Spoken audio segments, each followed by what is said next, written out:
Vous êtes prêts à aller en enfer pour le plaisir. Vous connaissez la parole, mais malgré cela, vous êtes dans l'adultère. Vous êtes malgré cela dans l'impudicité. C'est de l'idolâtrie. Nous sommes les premiers à condamner ceux qui se prosternent devant des idoles. Et toi qui te prosternes devant une femme, toi qui te prosternes devant un homme, toi qui te prosternes devant des photos sales et impures. Quelle photo tu as dans ton téléphone que tu regardes et Dieu t'interdit, mais malgré cela tu continues à regarder? C'est de l'idolâtrie.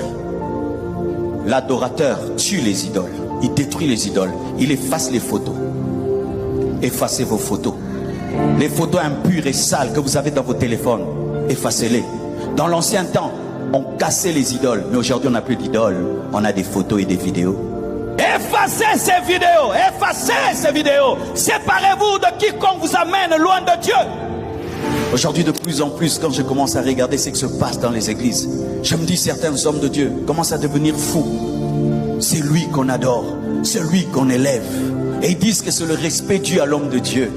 Oui, il faut respecter les hommes de Dieu, mais il ne faut pas les adorer. Il ne faut pas les adorer. Ce sont des pécheurs sauvés par grâce comme toi. Des pécheurs sauvés par grâce comme toi, qui eux aussi luttent en secret avec des péchés et qui implorent Dieu de les aider.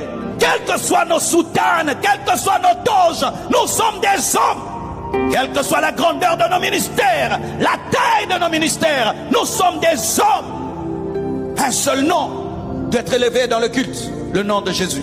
Pas le nom du pasteur, pas le nom du pasteur. Nos cultes doivent être christocentriques, doivent tourner sur Jésus, concentrer sur Jésus, tourner sur Jésus, concentrer sur Jésus. Nos chansons doivent chanter Jésus, nos prédications centrées sur Jésus, Jésus, Jésus, Jésus, Jésus.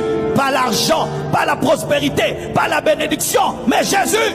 Lorsque quelqu'un sort du culte, il doit dire, on t'a parlé de quoi? De Jésus. On t'a parlé de qui? De Jésus.